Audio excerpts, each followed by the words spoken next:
días, que Dios les bendiga. Seguimos compartiendo el libro de Apocalipsis, ya estamos por el capítulo 19, donde lo podemos dividir en tres este capítulo. La primera parte nos habla acerca de la alegría, el gozo que hay allí en los cielos por los acontecimientos que se vienen. Segundo, las bodas del Cordero, del Hijo de Dios con la Iglesia. Y tercero, la batalla de Armagedón o Tercera Guerra Mundial. En eso consta este capítulo Apocalipsis 19. Vamos entonces al primer versículo y les agradezco por estar del otro lado siguiéndonos cada fin de semana, aprendiendo un poco acerca de la palabra de Dios y las cosas que sucederán pronto. Dice la Escritura: después de esto oí una gran voz de gran multitud en el cielo que decía: Aleluya, salvación y honra y gloria y poder son del Señor nuestro Dios, porque sus juicios son verdaderos y justos, pues ha juzgado a la gran ramera que ha corrompido a la tierra con su fornicación y ha vengado la sangre de sus siervos de la mano de ella. En los capítulos anteriores ya hablamos de esta institución que será juzgada por Dios, donde la Biblia le llama la gran ramera, y es precisamente la que ha fornicado, dice. En una fornicación hay una unión física, pero aquí habla de una unión también espiritual, o sea que habla de una comunión, de una unión, y por medio de la adoración de imágenes o esculturas entran en una idolatría, en una fornicación espiritual, lo cual la Biblia no autoriza, porque solamente hay un Dios y un mediador entre Dios y los hombres. O sea que hay alegría en el cielo porque ha sido juzgada por la mano de Dios. Y dice: ha vengado la sangre de siervos de Dios. O sea que esa institución, directa o indirectamente, ha causado el derramamiento de sangre de muchos santos del Señor. Como dijimos la otra vez, el fin de semana pasado, aunque tenía nombre de Dios, pero perseguía a los verdaderos hijos de Dios.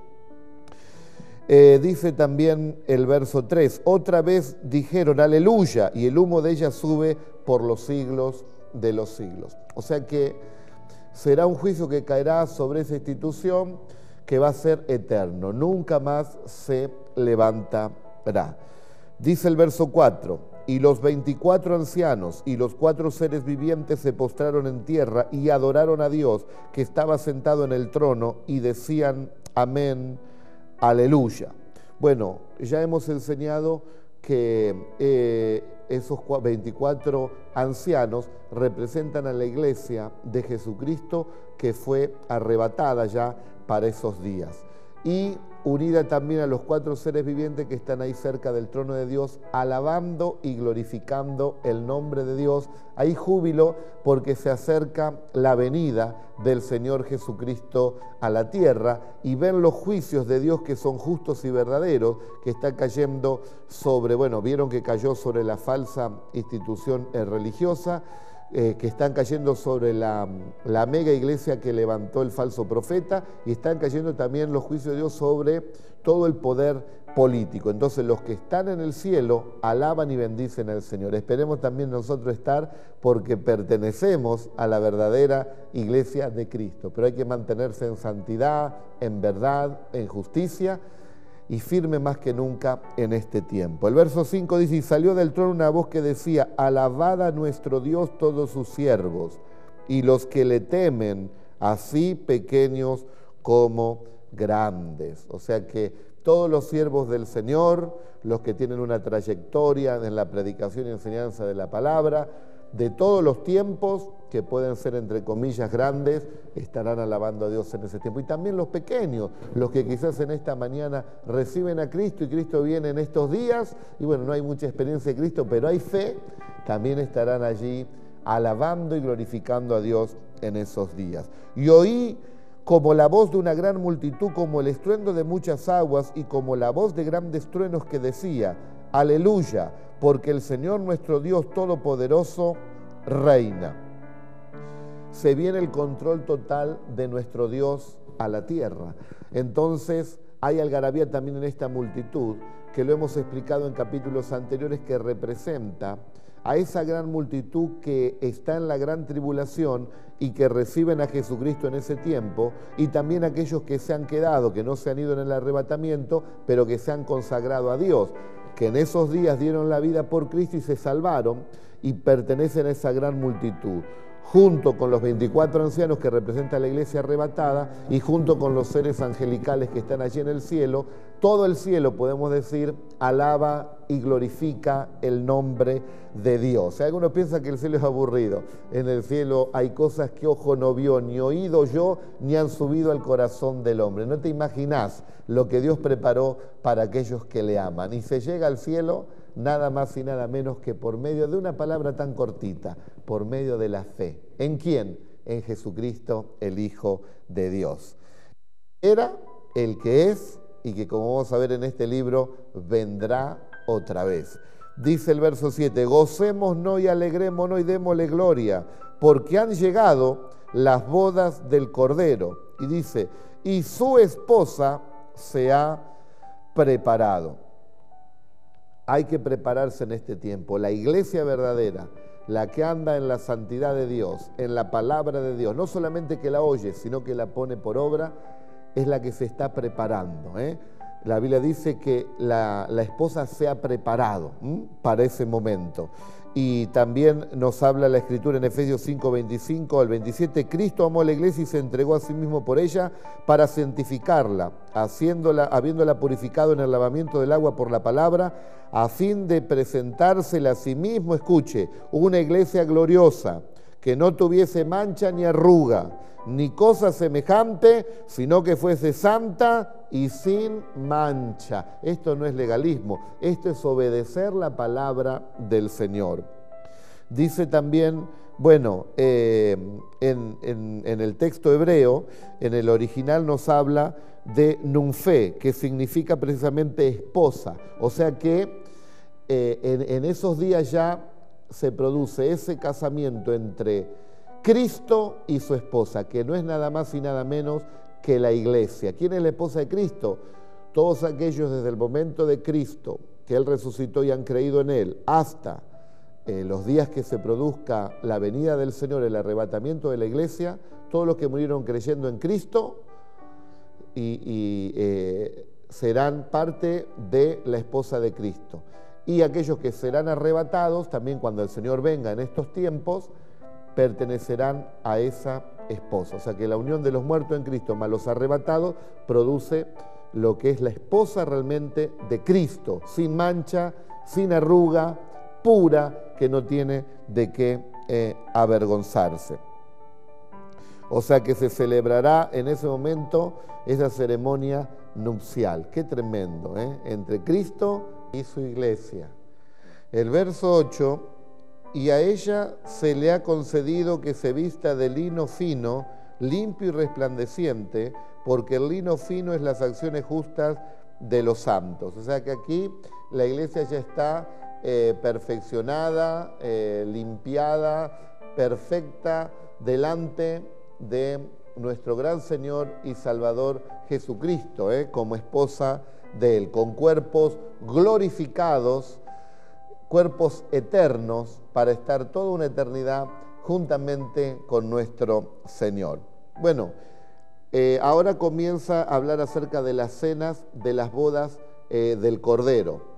O sea que esta primera etapa de alabanza que hay en los cielos da lugar ahora a la explicación acerca de la cena de las bodas del Cordero, esta segunda parte. Y dice, y el ángel me dijo, escribe, bienaventurados los que son llamados a la cena de las bodas del Cordero, y me dijo, estas son palabras verdaderas de Dios. Bueno, ¿quiénes son ahora los que son llamados a la cena de las bodas del Cordero? El ángel le expresa todo esto a Juan y le termina diciendo que son palabras verdaderas de parte de Dios. Bueno, si vamos a los originales, esta palabra llamados en griego es keklemenoi y nos está hablando precisamente acerca de invitados. Bueno, ¿quiénes son entonces los invitados? No se supone que es la iglesia, porque si la iglesia es la esposa, en ninguna boda invita el novio a la novia, ni la novia al novio. Los invitados es la gente que va a venir a la fiesta, porque ya hubo una ceremonia nupcial. Y podemos ver que todos esos invitados son precisamente aquellos que se han quedado en la gran tribulación o se han convertido en ese tiempo, mientras la iglesia ya está allí arriba en las bodas del Cordero, van ingresando al entregar sus vidas por causa de Jesús y son los invitados a las bodas del Cordero. O sea que muchos van a ser salvos, pero no tantos van a ser la esposa del Cordero. Serán aquellos que vivan fielmente delante del Señor. Otros tendrán un incentivo muy grande porque tendrán la eternidad, serán salvos y estarán también de invitados a las bodas del Cordero. La Biblia nos enseña de que para poder participar de estas bodas debemos vivir una vida de santidad y debemos estar preparados, porque en Mateo capítulo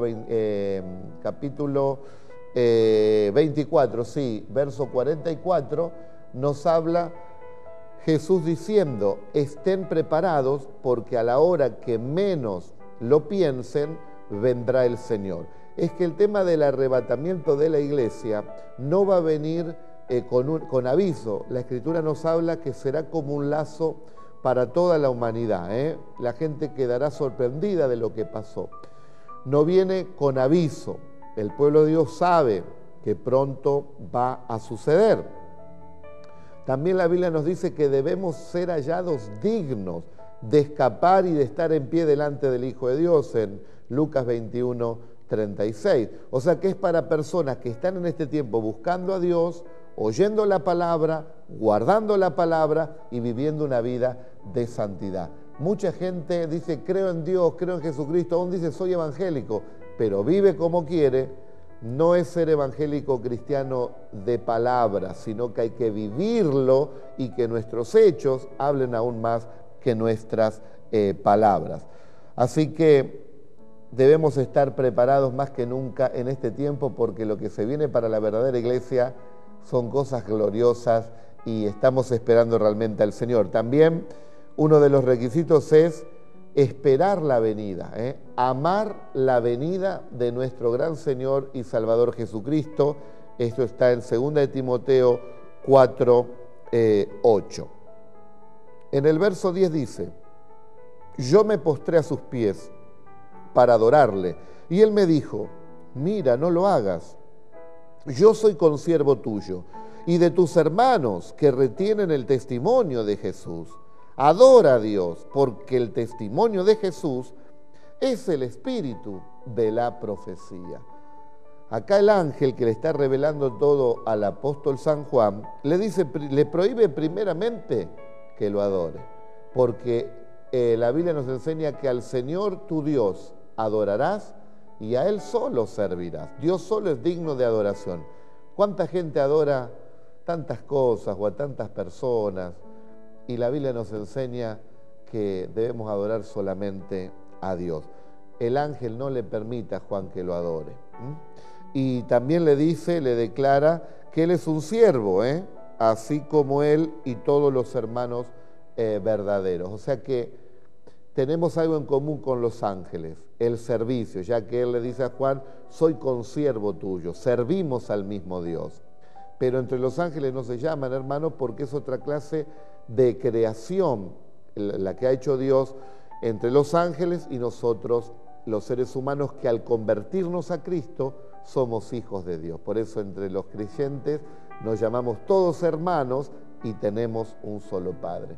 Pero para ser hermano entre nosotros tenemos que seguir a Cristo y obedecerle. Y tercero, también nos indica a quién realmente hay que adorarle, que es realmente a nuestro Dios. Y nos habla acerca de Jesús, que Él es el testimonio, precisamente el testimonio Jesús es el testimonio y que es el espíritu precisamente de la profecía. O sea que todo el libro de Apocalipsis es un libro profético, donde la mayoría de las cosas no acontecieron, pero sucederán. No le quepa la menor duda que sucederá matemáticamente como lo dice este libro. Y todo el libro nos habla de exaltación a Jesucristo, el Señor y el Salvador. Muy bien, ahora entramos en la tercera parte de este capítulo 19, donde nos habla acerca de la batalla de Armagedón, esta última y gran batalla o tercera guerra mundial. Dice el verso 11, entonces vi el cielo abierto y aquí un caballo blanco, y el que lo montaba se llamaba Fiel y Verdadero, y con justicia juzga y pelea. Ahora Juan se le abren los cielos y él ve la venida del Señor, la segunda venida visible de nuestro Señor Jesucristo, montando un caballo blanco que tiene, dice, el nombre de Fiel y Verdadero. Recuerde cuando enseñamos Apocalipsis 6, verso 2, donde habla que apareció también un jinete montando un caballo blanco con un arco sin flecha. Ese era el impostor, ese era el anticristo que vino, podemos decir, a lo que estamos enseñando hoy en este capítulo 19, unos 7 años antes, donde aparece ese impostor, pero el que verdaderamente viene a poner orden a nivel mundial y a manifestar su reino es el que habla 19:11 de Apocalipsis, que es el fiel y verdadero, nada más y nada menos que nuestro gran Señor Jesucristo. Dice que sus ojos como llama de fuego y había en su cabeza muchas diademas y tenía un nombre escrito que ninguno conocía sino él mismo, un nombre íntimo, un nombre de comunión entre él y Dios, que también hay promesas que ese nombre, uno de los nombres también será dado a cada uno de los hijos de Dios, ese nombre íntimo con Dios, que generalmente será identificativo, quizás con alguna virtud que sobresalga en nuestras vidas. Dice que tiene todas las diademas, todas las coronas, la tiene nuestro gran Señor y Salvador Jesucristo. Él es fiel y verdadero. Siempre el Señor va a ser fiel a la verdad de Dios. Y qué bueno que es recibir en este tiempo la verdad de Dios. Como dijo John Hus, un mártir de la iglesia en la Edad Media, muerto allí en una hoguera, él dijo que es preferible ser herido por la verdad y no muerto por la mentira. Jesucristo es la verdad, Él es fiel, que nadie te engañe. El verso 13 dice, estaba vestido de una ropa tenida en sangre y su nombre es el Verbo de Dios. También Juan lo describe, ¿no?, en el capítulo 1, verso, hasta el 1:4, donde nos habla acerca del Verbo de Dios, que se hizo carne y que fue luz aquí en este mundo. Bueno, tiene ese vestido también empapado, dice, con sangre, ¿no? Aquí podemos ver que también en el original griego esta palabra ropa es imatión, que en griego quiere decir una prenda, podemos decir un manto que llevaban los generales romanos, que también en medio de la batalla se manchaban allí con sangre. Esta sangre que tiene el Hijo de Dios montando ese caballo allí en ese manto no es precisamente su sangre, sino es la sangre de sus enemigos, porque en ese tiempo el Señor viene a juzgar y a pelear contra esa rebelión que hay aquí en la tierra, el anticristo, el falso profeta y los 10 mandatarios mundiales que quieren tomar control de todas las cosas. O mejor dicho, ya lo tienen, pero el Señor viene a tomar posesión de lo que le pertenece porque la tierra y su plenitud son de Él. Ahora es sorprendente cómo lo profetiza también Isaías hace 800 años antes de Cristo, Isaías 63, 1:4. ¿Quién es este que viene de Edom, de Bosra,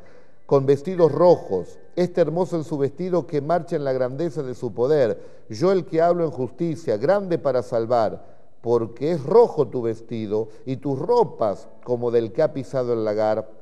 He pisado yo solo el lagar y de los pueblos nadie había conmigo. los pisé con mi ira y los hollé con mi furor, y su sangre salpicó, mire lo que dice, mis vestidos, y manché todas mis ropas, porque el día de la venganza está en mi corazón y el año de mis redimidos ha llegado. Entra el Señor en escena allí en esa gran tercera y última guerra mundial, y es manchada allí su vestidura con la sangre de sus enemigos. Y dice, y los ejércitos celestiales, vestidos de lino finísimo, blanco y limpio, le seguían en caballos blancos. ¿Quiénes son estos? Bueno, son los generales de Dios, esos hombres y mujeres, ¿por qué no de Dios?, que sirvieron a Dios aquí en la tierra con todo su corazón, vendrán montando también al lado del Señor esos caballos blancos. Aquellos que dicen soy cristiano, pero que no obedecen a Dios, o aquellos que están predicando la vanidad de este mundo, solamente la prosperidad y tantas cosas vanas que al hombre no le dan una edificación profunda en el alma y que solamente hablan una partecita del Evangelio y recortan las demás, bueno, en aquel día ni en pony vendrán montando, ni en un caballito de calecita se le dará, o quizás ese palo de escoba que jugábamos nosotros el caballito, ni ese tendrán, Así que más vale que prediquen el Evangelio de Jesucristo y los creyentes vivamos la palabra de Dios y le obedezcamos, para que se nos dé ese privilegio de montar ese caballo blanco junto con nuestro Señor Jesús. Dice que de su boca sale una espada aguda para herir con ella a las naciones, y él las regirá con vara de hierro, y él pisa el lagar del vino del furor y de la ira de Dios. También profetizado en Isaías 11:4, herirá la tierra con la vara de su boca y con el espíritu de sus labios matará al impío. Qué tremendo. La palabra de Dios es la espada del espíritu, y esta espada es una espada larga que nos habla aquí la Escritura, donde nos habla acerca de una batalla a campo abierto, como usaban también en ese tiempo los romanos, una espada de doble filo, y sabemos nosotros que la palabra de Dios es esa espada. El que la recibe lo salva y el que la rechaza es condenado. Espada de doble filo. En aquel día, dice, se afirmarán sus pies sobre el monte de los olivos, Zacarías 14:4, que está enfrente de Jerusalén. El Señor vendrá visiblemente, se posará en el monte de los olivos, se partirá en dos, y en esos días será el escape que tenga el pueblo de Israel, porque el anticristo se le meterá en el templo. Cristo lo dijo, cuando veas la abominación desoladora que entra en el lugar santo, huyan a los montes. Y bueno, los que huyan para el monte allí de los olivos tendrán un escape y podrán escapar. Y aquellos del pueblo judío que no recibieron al Salvador caerán bajo el juicio de Dios, que utilizará el mismo anticristo y hará realmente una masacre en aquel lugar. El verso 16 dice, y en su vestidura y en su muslo tiene escrito este nombre, Rey de Reyes y Señor de Señores. Él es el soberano de todos los reyes de la tierra, así que a él solamente hay que seguirle y adorarle. Bueno, dice el verso 17, y vi un ángel que estaba en pie en el sol. Mire el poder que Dios le da a sus ángeles. Y cuando tengamos un cuerpo glorificado, el poder que también habrá en nuestras vidas. El sol que en un segundo emite más energía que más de 1.000 millones de ciudades en un año, si las hubiera aquí en la tierra, la energía que hay allí en el sol, el poder, un ángel se para en el sol y no le hace nada. Es que este Dios es tan potente y tan maravilloso. Y gritó a gran voz, diciendo a todas las aves que vengan para comer carnes de grandes, de pequeños y de capitanes. Ahora va a haber una gran matanza en esa última gran guerra mundial, donde entrará en escena el mismo Señor Jesucristo. Y la Biblia nos enseña que pelearán contra el Cordero, pero el Cordero los vencerá. La ignorancia de las naciones, del anticristo y de esas 10 naciones que creen dominar el mundo, dirán, y vi a la bestia, dice Apocalipsis 19:19, y a los reyes de la tierra y a sus ejércitos reunidos para guerrear contra el que montaba el caballo y contra su ejército. La Biblia dice que el Señor se reirá de ellos. Es como que un ejército de hormigas quiera pelear contra nosotros. Las vamos a aplastar. Así también será para el Señor esa guerra. Y para ir terminando, y la bestia fue apresada, y con ella el falso profeta, que había hecho delante de ella las señales con las cuales había engañado a los que recibieron la marca de la bestia y habían adorado su imagen. Estos dos fueron lanzados vivos dentro de un lago de fuego que arde con azufre, y los demás fueron muertos con la espada que salía de la boca del que montaba el caballo, y todas las aves se deshicieron de ellos. O sea que El anticristo y el falso profeta serán apresados y van a inaugurar el lago de fuego y azufre. Y después mueren también todos aquellos que recibieron la marca de la bestia. Creemos que podría ser el microchip que explicamos también, el 666, y todos los que se dejen implementar esa marca por medio de ese microchip o lo que sea, irán a condenación. Por eso es tan importante leer la Biblia y la palabra de Dios. Pero los hijos de Dios, dice que vienen, los mismos que arrebató, vienen con Cristo a poner fin a esa tercera guerra mundial, y ahí comienza el reino milenial de Cristo. Cristo reinando juntamente con Israel y también con la iglesia. Si querés saber cómo va a ser ese reino milenial, donde habrá paz, verdad, justicia y el verdadero amor, no te pierdas la semana que viene, porque el capítulo 20 de Apocalipsis nos dice cómo será ese reino. Pero no hay reino de Dios si no viene el Rey de Reyes y Señor de Señores, que es Jesucristo. Ahora el reino está dentro de nosotros, pero un día se va a manifestar visiblemente. Que Dios te bendiga. Todo ojo verá, venga